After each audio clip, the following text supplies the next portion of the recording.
educator is Tova Ringland, speaking regarding special needs. Following will be Shelby Carroll, speaking regarding mass and accreditation. My name is Tova, and I'm speaking as a special needs parent. Today I'm talking to you about the moment of a child's special education when you know they've crossed over into the Twilight Zone.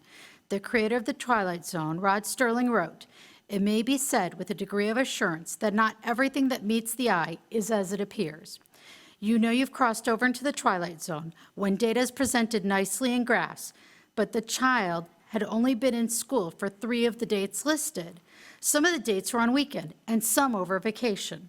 Another example is when the graphs of your child's behavior are pretty, but they note more behavior than was noted in the corresponding progress report in IEP.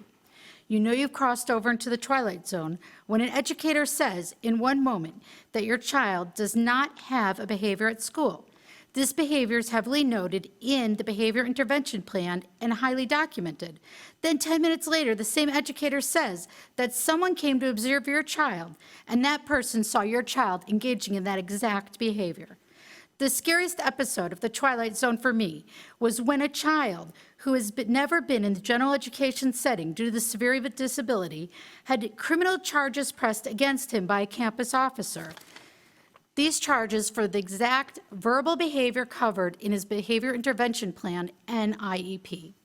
Lastly, you know you've crossed over into the Twilight Zone when you repeatedly ask for help and more staff for your child and are continually told 30 seconds. More data is needed. When is there enough data to get out of the Twilight Zone? I'm speaking for all parents who've encountered the Twilight Zone. Parents of students with special needs should never face the Twilight Zone.